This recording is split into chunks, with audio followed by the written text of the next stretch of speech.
For my 100th Platinum Trophy, I went for the biggest flop-turned-hit game, No Man's Sky, the infinitely expanding sci-fi game where the universe is your oyster, and you can play the game however you wish. There are 23 trophies to earn, including the Platinum, and the trophy list is simple but extremely satisfying. You will likely eventually Platinum the game just by playing casually. Actively going for the Platinum, on the other hand, is a completely different kettle of fish. It can feel like quite a grind. Not terribly long-winded, but grindy nonetheless. I managed to catch up on loads of TV series while playing though.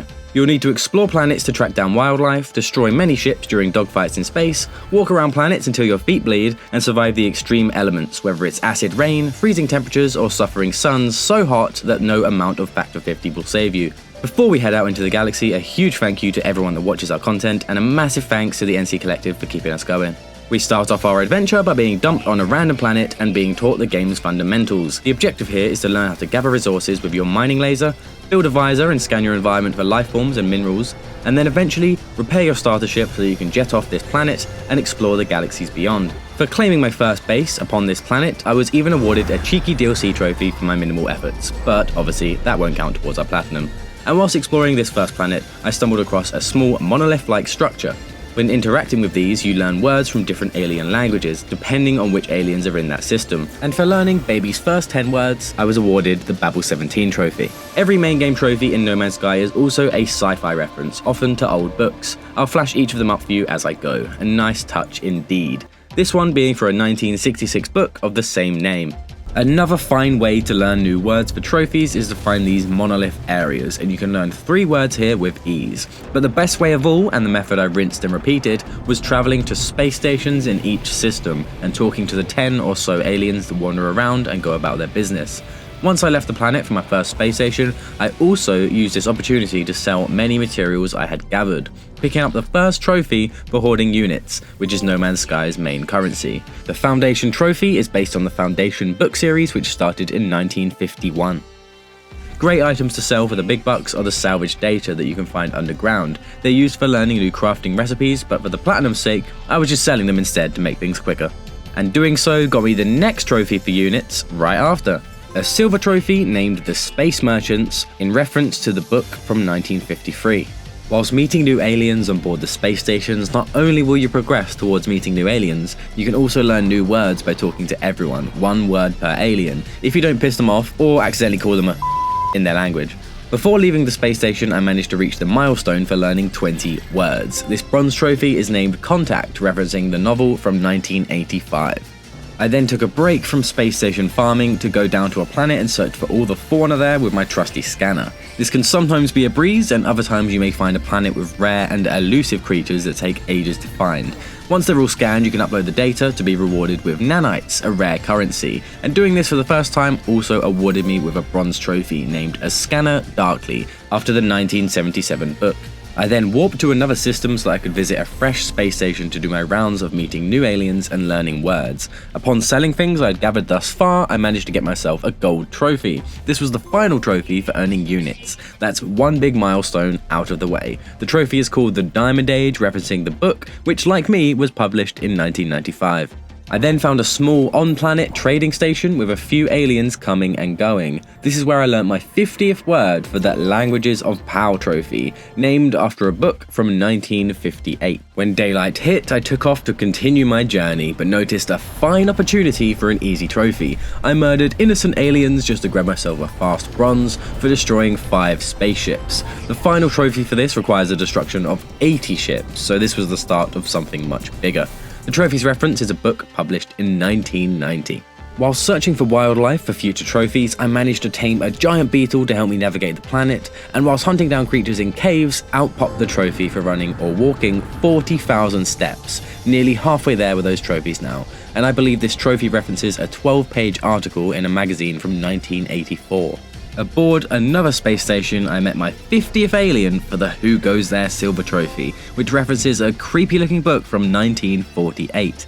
The next trophy I earned, and the start of a chain of trophies, was for warping to different systems 5 times. This trophy tied in well with the others because I needed to warp to new systems to access the space stations there anyway. This trophy's reference is the Stars Like Dust from 1951. As soon as I warped to this system, I was immediately attacked by annoying space pirates, but this allowed me to get some free progress towards the ship-destroying trophies. After the battle, I did my usual and headed straight to the space station to talk to more aliens, finally achieving the gold trophy for meeting 80 aliens. The trophy is named What Mad Universe, after a book from 1949. I then decided to freshen up my space travels and purchase a brand spanking new ship from one of the Vrykeen on this space station, and then take my new ship to another space station, where I talked my way into learning many more words, which awarded me the final gold trophy in this category, named Citizen of the Galaxy, referencing the book that was published in 1957. For the platinum's sake, I no longer had to visit any space stations. That section of the trophy grind was completed.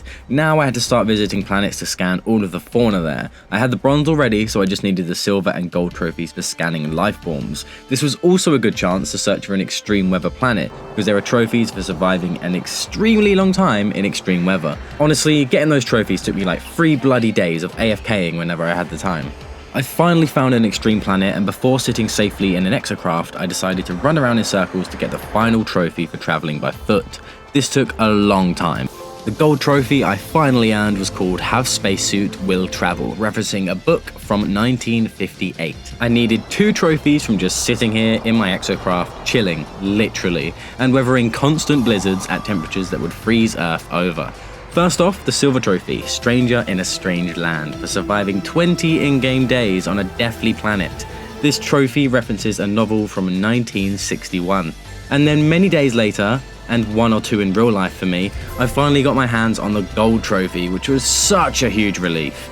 This trophy is called The Sentinel, based on a short sci-fi story from 1951. Now I could set my sights on the trophies for scanning all of the fauna, so I made my way across many planets, scanning every planet that had easy creatures to find. Any planet with sea creatures I completely avoided. I was lucky a few times and found planets that only had a few types of creature on it, sometimes even just one. Warping to different systems was helping me towards trophies anyway, and soon I had completed my creature hunt for the 7th time, for the silver trophy, the Star Beast. There's a couple novels that this could be referencing, but I could only find an image for this one from 1954. It's pretty cool. The leap from the silver to the gold trophy is pretty small. I only needed to fully scan 3 more planets for a grand total of 10.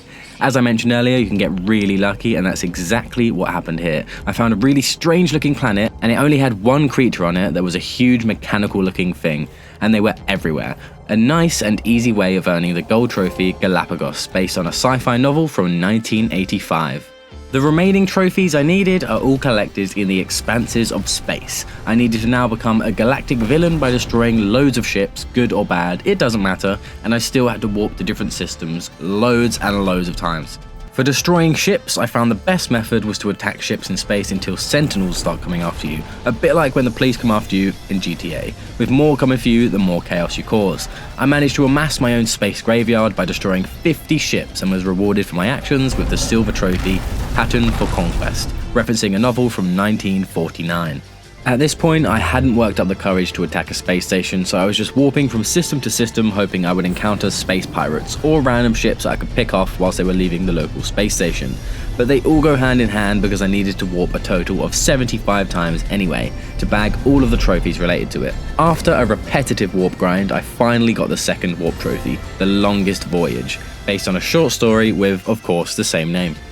After an hour or so, which really isn't long at all in the grand scheme of things, I had mindlessly warped 75 times in total, and had to clean vomit out of my ship 10 times for a glorious gold trophy, named A Space Odyssey, which many of you may have heard of, and it references the film from 1968, which was based off of the Sentinel novel from earlier.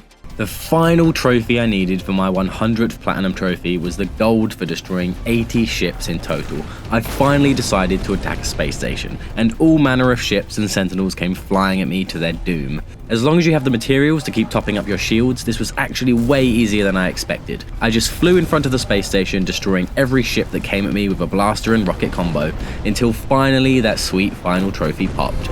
This one is aptly named the Forever War, referencing, surprise surprise, another sci-fi novel. This one was published in 1974 and won a few awards too.